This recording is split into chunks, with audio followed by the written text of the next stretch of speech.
If there's a word I would use to describe Lonzo Ball's rookie season, it would be chaotic. From being scrutinized by players and the media to his family's continuing antics, Lonzo Ball was far from a regular rookie. However, if there is one player or prospect in the NBA that can handle chaos, it's Lonzo Ball. And I'm not talking about the chaos of his personal life, I'm talking about the chaos on the basketball court. The chaos that happens when a team's defense is scattered or when a set play is broken. I feel like few players deal with these basketball situations better than Lonzo.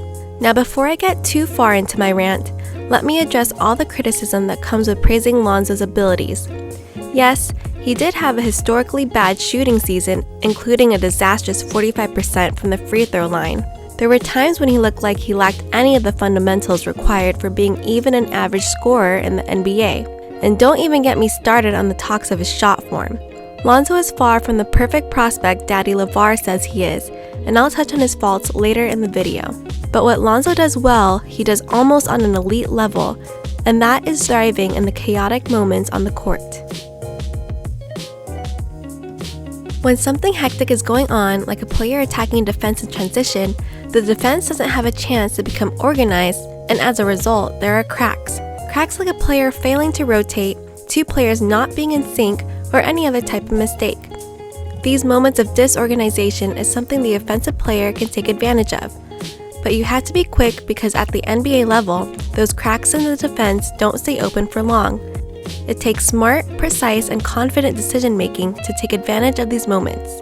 Lonzo Ball's basketball IQ and reaction time are so great that he constantly sees these moments and makes a correct decision. This is why so often people say he is at his best in transition and when pushing the pace. Pushing the pace means a scrambling defense, which means mistakes and means advantages for Lonzo. There are even certain times where Lonzo sees the advantage from across the court and fires hit-aheads and gets players easy buckets. He is a great rebounder for a guard, and as a result, he can get the defensive rebound and push the ball right away, which gives the opposing team even less time to get back on D. The Lakers changed their style to a run-and-gun style offense, and this is mostly to make use of Lonzo's strengths. Not only does he take advantage of chaos, but oftentimes he creates it. He does this mostly on the defensive end of the court, which to the surprise of many, was one of his biggest strengths last year. He leverages his basketball IQ by anticipating what the opposing team is going to do and counteracts it. He has quick reflexes that allow him to steal, swat, or block the ball out of the enemy's hands. He puts all of his tools together, his reflexes, size, and smarts, and solidifies it with great hustle and a willingness to do the little things that other players don't want to do. In a sense, he really does remind me of Draymond Green, who similarly affects the game so much on the defensive end. Statistically, Lonzo had a good amount of steals and blocks for a guard last year, and that proves how much chaos he can create. Of course, the result of great defense is turnovers, which is when the defense is at the mercy of Lonzo's passing. What can turn Lonzo from a good passer to a basketball genius is how he can take advantage of even a little bit of chaos on the court. You'll see him make the correct pass even when it is far from obvious. Whether it's quick touch passes to save broken plays or instantly recognizing the open man, sometimes he looks like a straight alchemist with his ability to turn something out of nothing. And the best part is that these passes aren't fancy. They're just on time and in the perfect placement for his teammates.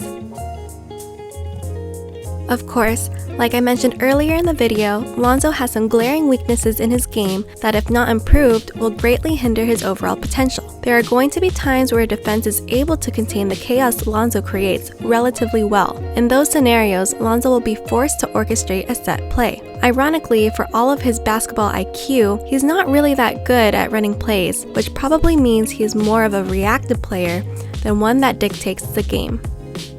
This can be solved, however, by playing him as a shooting guard in half-court situations because, believe it or not, he is actually a very good cutter. With LeBron James can dictate offense in half-court situations and let Lonzo be the one running around trying to find openings. Of course, a question mark about this is Lonzo's spot-up shooting, which I remain cautiously optimistic about, since he did have some stretches where he shot a good percentage on high volume. It's not a for sure thing, so we'll just have to wait and see if Lonzo's shooting will translate into the NBA. The other great weakness of Lonzo's game is scoring. He pretty much has no offensive arsenal besides a step-back three-pointer. Throughout the season, defenses have learned to play around Lonzo's passing by forcing him to be the scoring threat. Besides his horrible free throw percentage, this is the part of Lonzo's game I am most worried about. His drives to the basket just look straight awkward. Sometimes he'll unnecessarily do reverse layup. Other times he has had a hard time slowing down from an accelerated position, and it seems like he doesn't use his size advantage at all to create contact. He also rarely takes mid-range shots, which a guard needs in order to be a decent scorer.